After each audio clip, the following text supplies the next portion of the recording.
O mar bravio, baseado no Evangelho de João, capítulo 6, versos 16 a 21. Irmãos, nós estamos diante de uma passagem bíblica que ela vai trazer, antes dessa passagem, o relato de que algumas pessoas estavam seguindo a Jesus, algumas delas motivadas, inclusive, pela possibilidade de ficarem saradas, curadas da sua enfermidade. Essa multidão que seguia Jesus, em determinado momento, ele percebeu que ela tinha também fome do pão que perece. Por conta disso, Jesus vai perguntar a 2 dos seus discípulos e ambos estarão respondendo dentro de um contexto de impossibilidade. Filipe falou, olha, seria necessário ter 200 denários, que corresponde, um denário a um dia de trabalho, né, a remuneração por um dia de trabalho. E ele disse que assim mesmo todos que iriam comeria pouco, ou seja, o dinheiro não daria para comprar com fartura. Depois o outro discípulo, no caso André, irmão de Simão Pedro, ele fala, Senhor, tem um menino aqui que está com 5 pães e 2 peixes, e a multiplicação também, a quantidade que ele tem não será suficiente, ou seja, para que adianta ter tão pouco diante de uma multidão expressiva? Ou seja, tinha 5.000 homens e não foram contados as mulheres e as crianças. Mas Jesus vai usar aquilo que tem, vai multiplicar, e essa multiplicação vai saciar a fome de todos os 5.000 homens, mulheres e crianças. Ao término ainda vai sobejar, ou seja, sobrar 12 cestos de pães. E naquele momento, pelo milagre operado, muitas pessoas que foram motivadas, estimuladas a seguir a Jesus, porque sinais, maravilhas, prodígios aconteciam, e também até mesmo a sua necessidade básica estava sendo suprida, identificaram, esse pode ser o nosso rei. Esse é o profeta que nós estávamos aguardando. Eles tentam colocar Jesus como seu rei. Jesus, entendendo que não havia chegado ainda a sua hora, ele se dirige para os montes, se despede das multidões e vai para o monte orar. Irmãos, existe até hoje a mística de que a oração no monte tem mais poder do que a oração feita na igreja, na sua casa ou até mesmo em outro lugar. Por que é místico, irmãos? O monte era o local que Jesus se retirava quando ele desejava falar com os discípulos, quando ele desejava falar com o Pai, quando ele estava assim, se retirando da presença dessa multidão que sempre o seguia, motivada por vários motivos. Mas naquele instante, irmãos, a Bíblia está deixando claro, eu peço até que ponha, por favor, Mateus capítulo 6. A oração de Daniel vai ser feita num quarto. A oração que surte efeito é o espaço, é o local onde nós estamos falando com Deus, porque se eu creio no seu atributo incomunicável, da sua onipresença, aonde eu orar e estiver reunido no seu nome, ali ele estará. Mateus capítulo 6, verso 6, mídia, por favor, exponha essa passagem bíblica, vamos ler junto?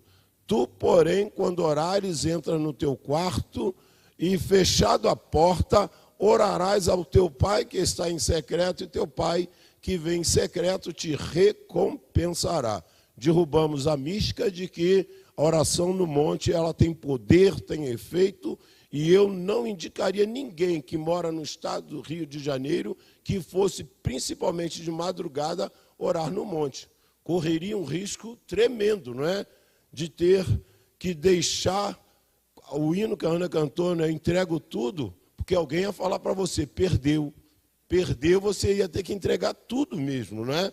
Então fica claro para nós hoje, irmãos, que a oração nossa é o momento que nós temos um relacionamento íntimo com o nosso Deus. Bom, aí, irmãos, nós vamos ter a compreensão nessa passagem bíblica, a partir do verso de número 16, que diz o seguinte: ao final do dia, os discípulos desceram para o mar. Naquele momento, irmãos, houve um movimento inverso. Jesus subiu para o monte e eles desceram para o mar.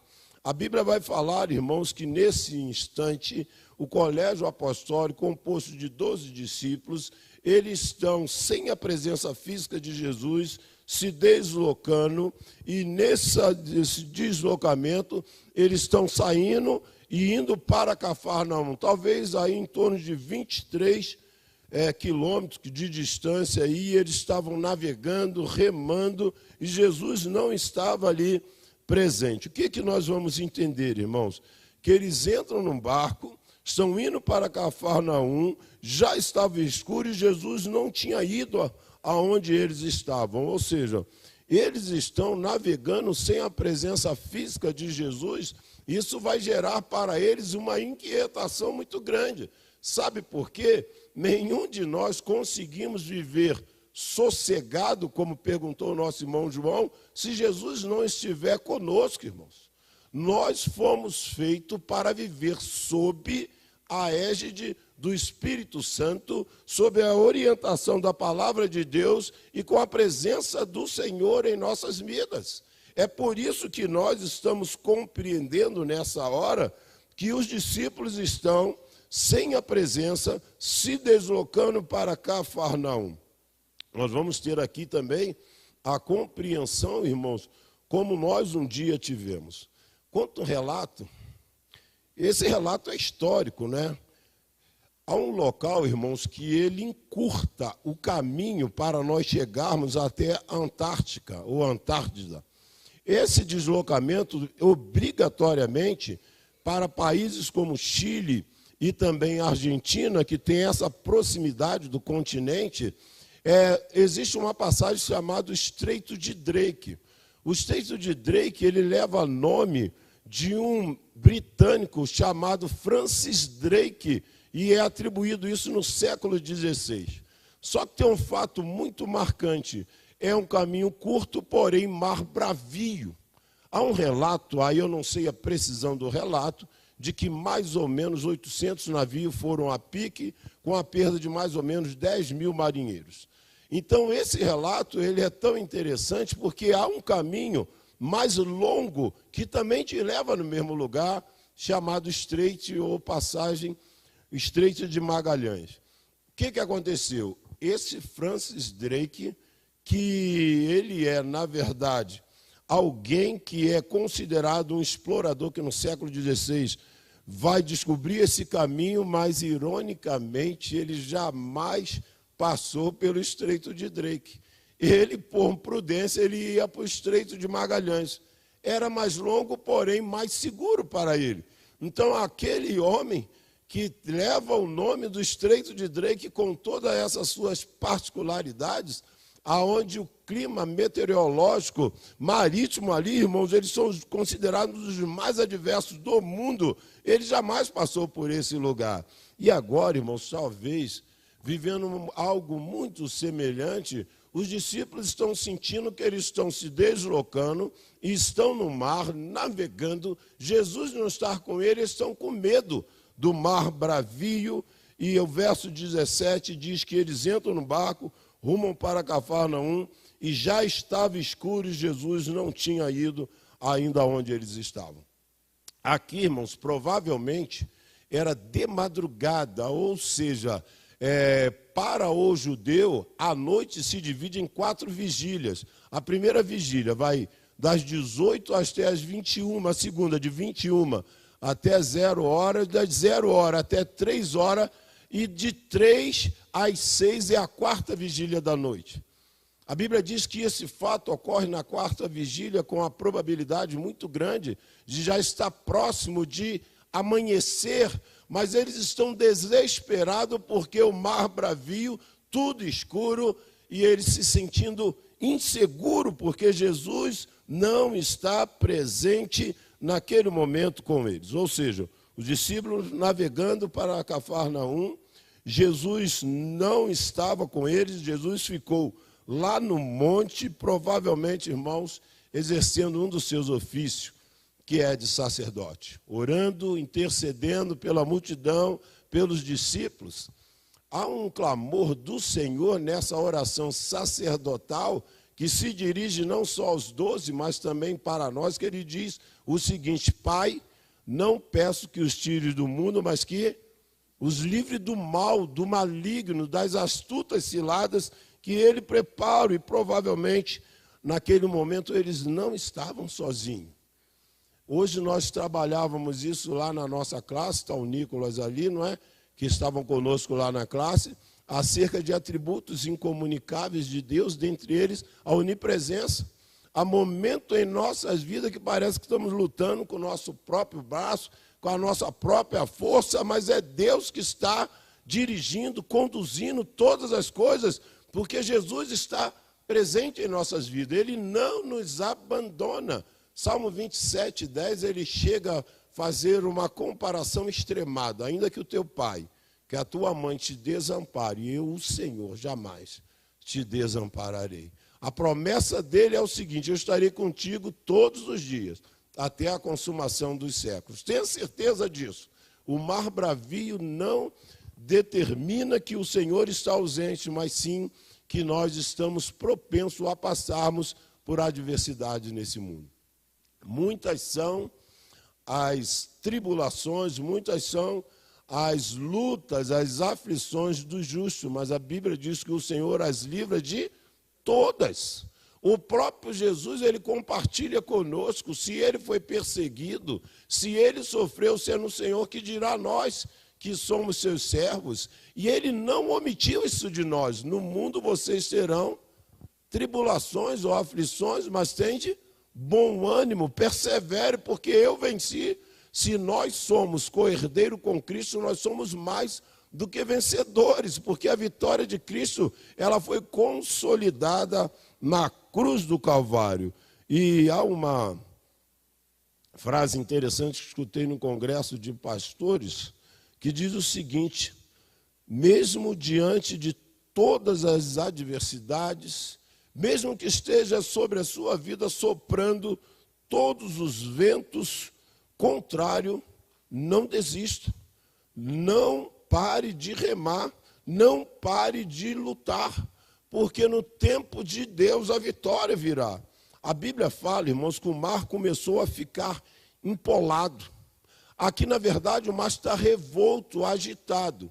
Compartilho com vocês, sensação extremamente desconfortável quando você está no navio, no barco, e que começa a jogar.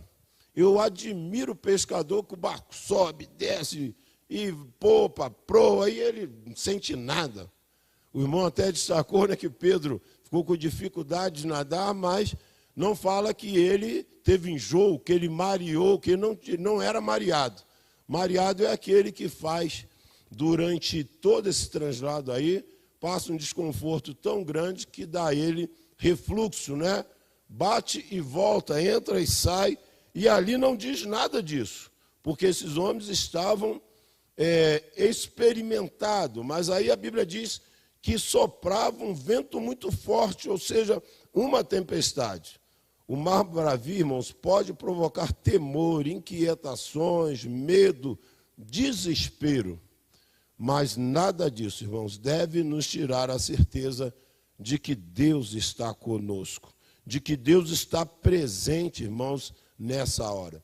Há um relato muito interessante no livro de Jonas, no capítulo 1, verso 4 e 5, que diz que os marinheiros ficaram tão desesperados diante de um mar revolto que foi provocado pela presença do profeta desobediente chamado Jonas, que eles começaram a alijar, a jogar para fora a carga, tentando trazer a calmaria, não ao mar, mas sim para o navio. Ou seja, é um momento que gera desespero, que esses homens são levados a questionar: o que você fez, qual é o seu Deus, clama por ele, nós precisamos sair dessa situação. Irmãos, vivemos uma situação como essa, nesse chamado Estreito de Drake, aproveitando ser o caminho mais curto, saindo do Rio Grande do Sul, quando nós chegamos no Estreito de Drake, o navio Barão de Tefé, hoje já deu baixa, não navega mais. Esse navio, com um motor apenas, ele fica à deriva nesse Estreito de Drake. o lugar bom para a pregação do evangelho. Gente desesperada, irmãos. O que eu faço agora? Se o mar ficar revolto, o motor não está funcionando. Como nós vamos sair daqui? Aí tu começa a relembrar, será que eu vou fazer parte da estatística? Tem 800, eu serei 801. Será que tem 10.000 marinheiros? Nós seremos agora, faremos parte da estatística, subindo para 11.000 e por aí vai. Esse é o tempo de Deus, irmãos. Quando tudo parece que está perdido, Deus estará agindo. Havia nesse navio um grupo de irmãos que se reuniam em oração e certamente que não foi só os irmãos orando, mas simultaneamente todos os maquinistas trabalhando com afinco, comandante preocupado, daqui a pouco o motor volta a operar, nós saímos desse lugar trazendo um alívio enorme e nós falando, acho que vou ver de novo a minha esposa, eu acho que vou ver de novo meus filhos, mas fica aquele momento de grande ansiedade, mas que momento que nós vamos compreender. Quando esses fatos ocorrem, irmãos, vem sempre à minha memória versículo bíblico. Dentre eles, Salmo 46:1. Deus é o nosso refúgio, a nossa fortaleza, um socorro bem presente nas tribulações. Na hora da tribulação, quando parece que não haja, quando não houver mais solução, clame a Deus. Ele irá te socorrer. Ele sabe dos seus temores, das suas frustrações, do seu medo. E quando fazemos isso, nós estamos nos humanizando, dizendo, Senhor, eu sou fraco, limitado, quero e não consigo, me ajuda, me socorra. E aqui é tão marcante, irmãos, porque a fé em Deus, ela precisa sempre ser inabalável, sobretudo nos momentos de crise. Os que confiam no Senhor são como o monte de Sião, que não se abala, mas permanece firme para sempre. Uma fé inabalável. Deu ruim para mim, o que eu vou fazer? Estou desesperado. Calma. O que o Senhor vai falar para os discípulos? Calma, sou eu. Já viu aquele jogador que está parando agora, né? Está querendo igualar-se ao Pelé e a outros, fazer mais do que 1000 gols? Quando ele é bem sucedido, ele faz o quê? Calma, estou aqui, não é? A menção altiva ou não dele está dizendo, tranquilidade, o homem gol está na área, não é? É bater e me abraçar, lança e abraça. A ideia é que o Cristiano Ronaldo dá, calma, eu estou aqui. Meus irmãos, essa convicção que nós precisamos ter, não é que o CR7 está aqui, mas sim que o Senhor está aqui. A nossa confiança não é posta em homens, a nossa confiança não é posta em instituições, a nossa confiança, ela é posta em Deus. A nossa confiança, se fosse naquele navio, nós já teríamos ido a pique, porque ele estava ali, chegava na sua travessia, no mar revolto, ele ficava trêmulo e certamente que isso nos levou a entender que precisávamos orar sem cessar. Os discípulos já haviam navegado, a Bíblia diz, irmãos, entre 25 ou 30 estádios. Essa unidade de medida corresponde a 200 metros, ou seja, eles já tinham navegado, remado em torno de 5 a 6 km. E naquele translado o Senhor não estava com ele. Quando eles viram que clamaram, que o mar ficou revolto, eles vão perceber que Jesus vem andando sobre o mar, aproximando-se do barco, e eles ficaram com medo. Sabe o que me levou a entender aqui, irmãos? Que os discípulos estavam navegando durante todo esse período, talvez, ainda que temerosos, mas confiando somente em si, ou seja, neles.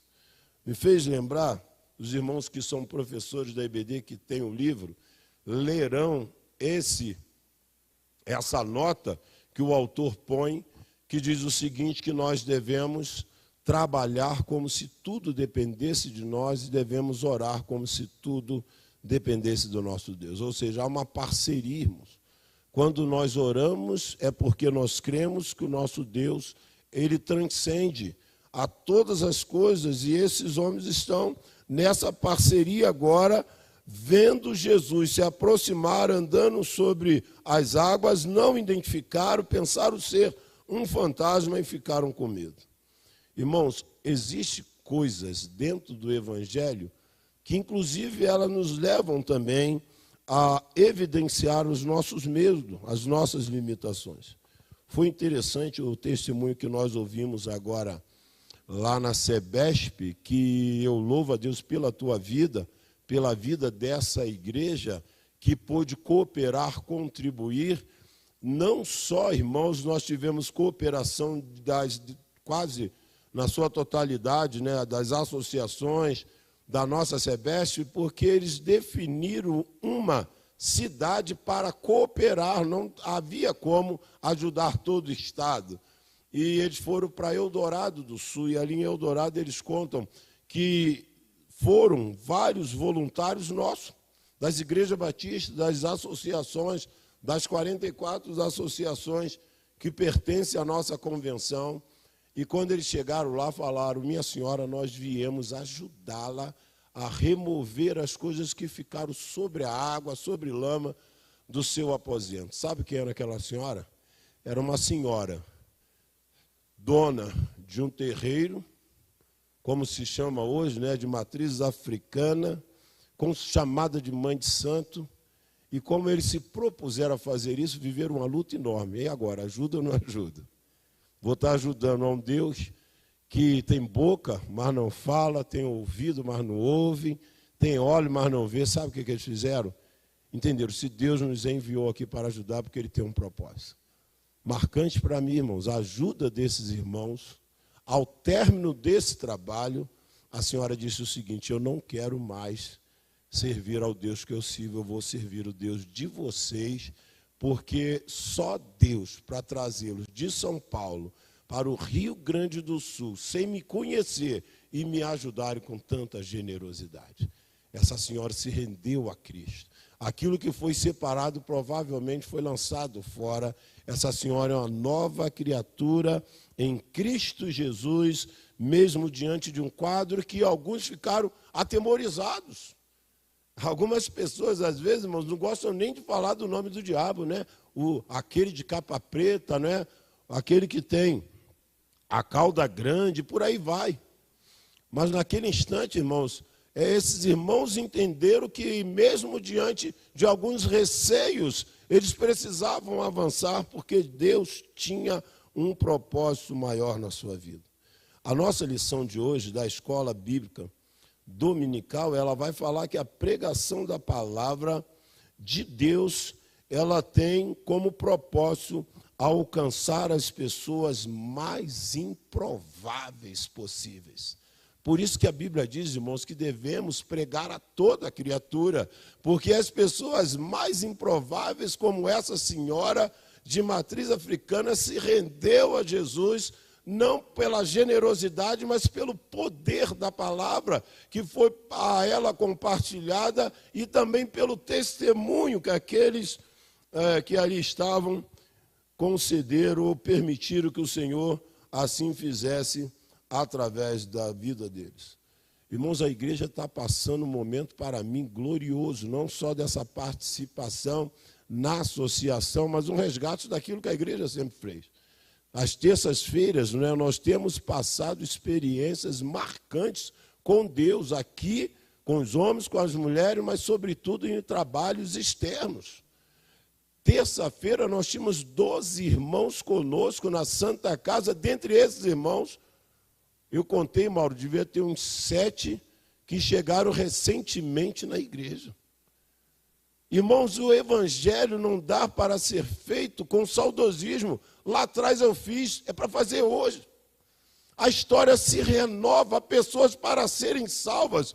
E eu não posso ficar sentado, porque estou salvo. E, consequentemente, nós vamos entender, irmãos, que Deus quer nos tirar dessa zona de conforto, para estarmos como Jesus, orando, intercedendo como função sacerdotal. E eu conclamo os irmãos a estarem orando quando não puderem ir, mas também estarmos participando, irmãos.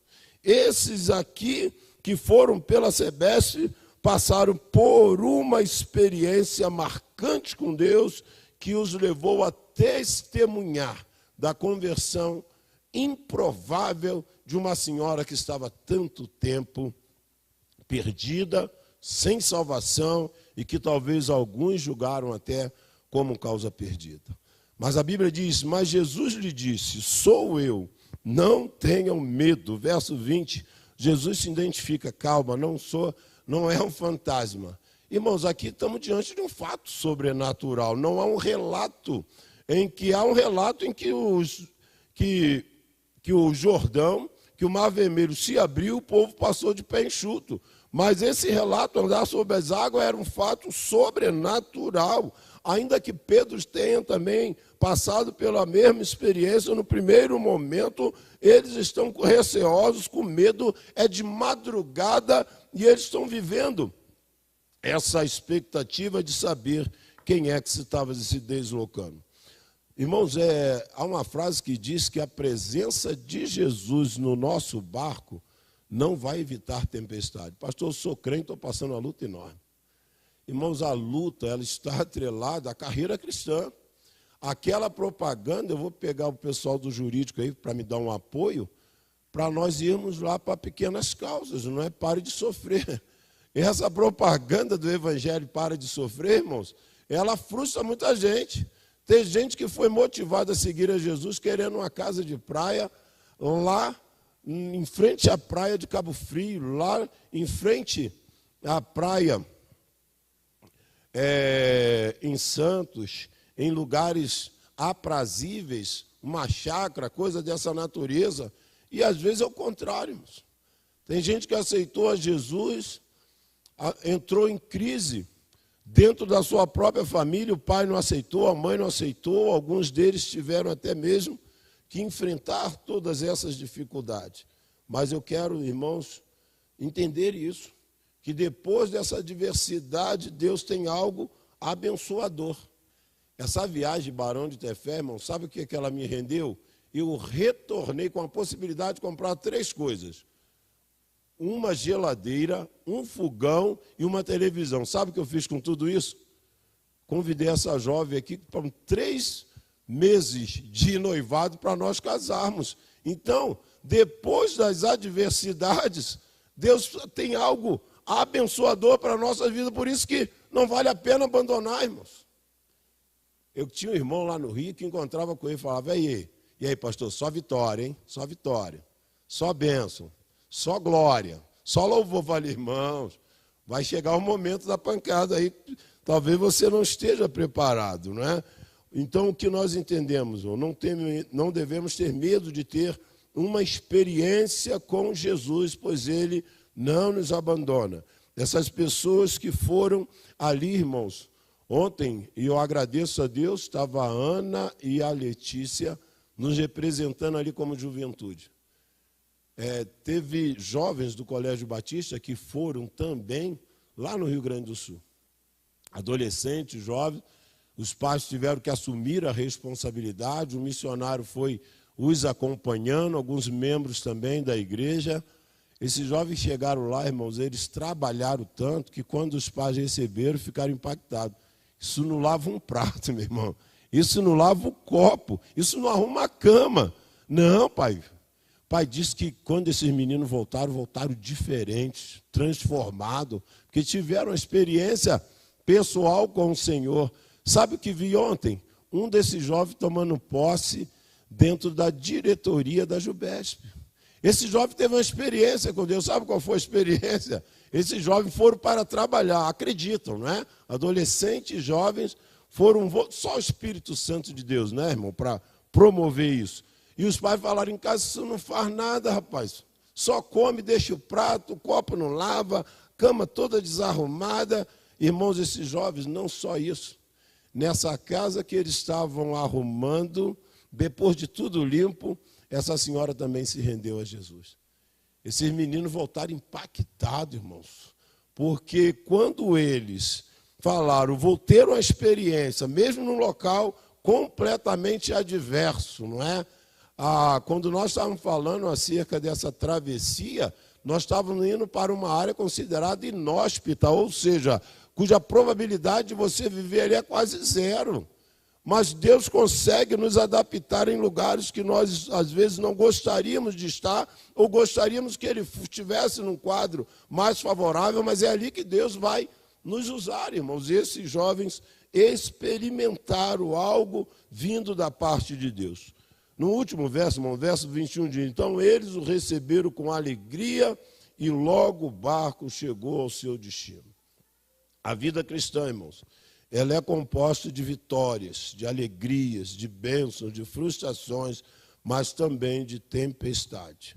E passaremos tudo isso porque ainda não chegou o fim. Porque quando chegar, o final será feliz.